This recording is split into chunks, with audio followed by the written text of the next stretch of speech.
سید الساجدین زین العابدین کی ولایت، ان کے حجت خدا ہونے کا اعتراف، وہ ملک جو مامور ہے لوگوں کی روح قبض کرنے پر، وہ بھی امام کی حجت خدا ہونے اور امام کی ولایت کا قائل ہے اور امام کی ولایت کے اندر ہے، دائرے میں ہے، لہذا وہ بھی امام کے حکم سے سرپیچی نہیں کر سکتا۔ علماء نے ایک واقعہ نقل کیا ہے،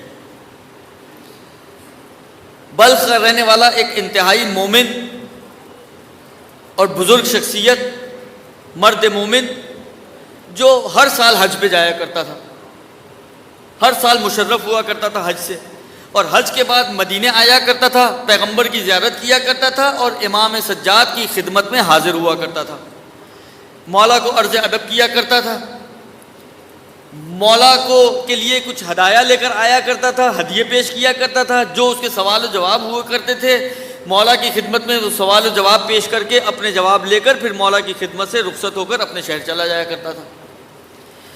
ایک دفعہ جب یہ ہدیے وغیرہ دے کر مولا کی خدمت سے واپس لوٹا تو اس کی بیوی نے اس کو پوچھا، اس کو کہا کہ تم ہر سال جاتے ہو اپنے مولا کے پاس، ہر سال ان کے لیے ہدیے لے کر جاتے ہو، تحفے لے کر جاتے ہو، تم تو اتنا کچھ اپنے مولا کے لیے لے کر جاتے ہو مگر پلٹ کے کبھی تمہارے مولا نے تمہیں کچھ نہیں دیا،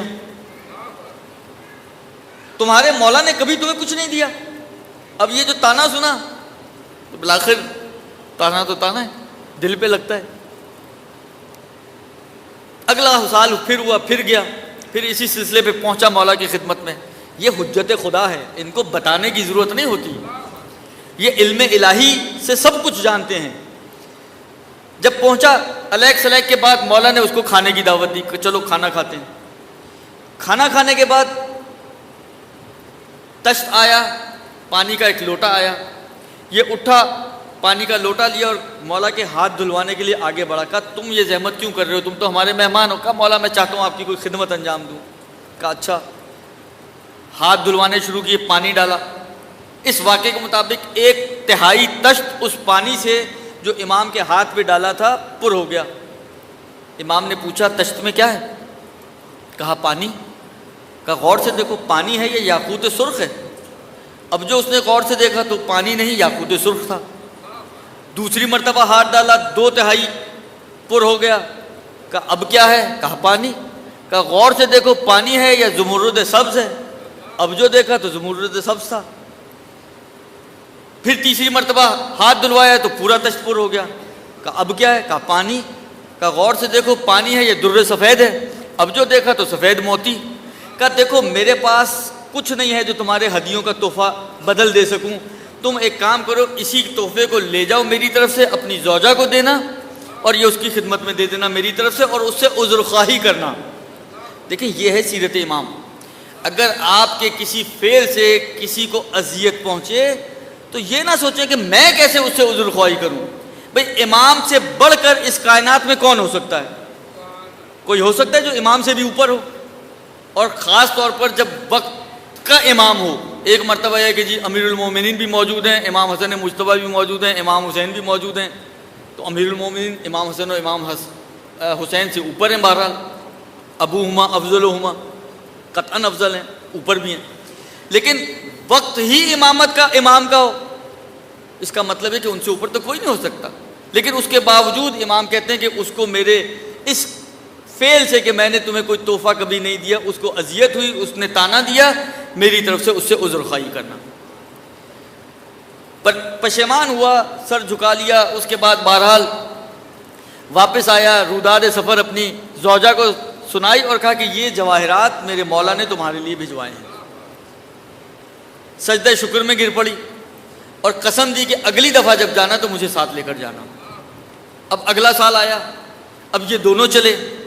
حج کے بعد جب نکلے مکے سے مدینہ جانے کے لیے کہ مدینے کے قریب کسی منزل پر اس کی بیوی بیمار ہوئی اور وہیں اس کی بیوی کا انتقال ہو گیا۔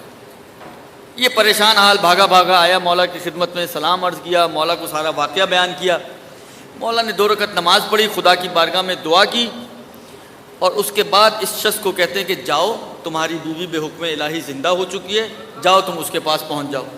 یہ بھاگا بھاگا گیا، دیکھا اس کی بیوی اسی منزلگاہ میں جہاں پر یہ رکے ہوئے تھے، مسافر خانہ جو بھی جگہ تھی، وہاں پر وہ زندہ بیٹھی ہے. اب یہ حیران اور پریشان اپنی بیوی سے سوال کرتے کہ تم زندہ کیسے ہو, یہ بتاؤ مجھے, تم کیسے زندہ ہوئی؟ کہا کہ جب یہ بیماری وغیرہ کا موقع آیا اور وقت آخر آیا, ملک الموت پہنچ گیا. ملک الموت نے میری روح کو قبض کیا, لیکن اس سے پہلے کہ وہ میری روح کو لے کر جاتا, ایک انتہائی نورانی شخصیت اور پھر ان کی خصوصیات بیان کرنا شروع کی اس نے, کہ خصوصیات کو سننے کے بعد یہ شخص کہتے کہ یہ میرے مولا سید الساجدین زین العابدین ہیں.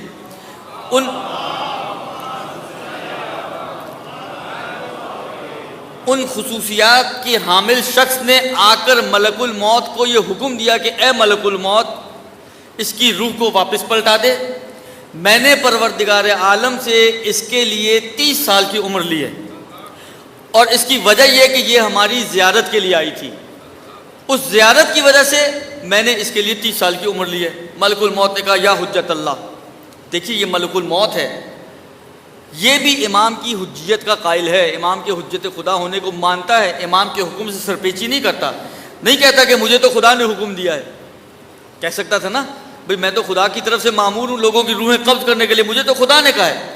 لیکن جب امام نے کہہ دیا تو اس کے آگے ملک الموت بھی کچھ نہیں کہہ سکتا. کہا یا حجت خدا, جو آپ کا حکم, روح کو واپس کیا اور واپس امام کے ہاتھوں کا بوسہ لیا اور واپس چلا گیا.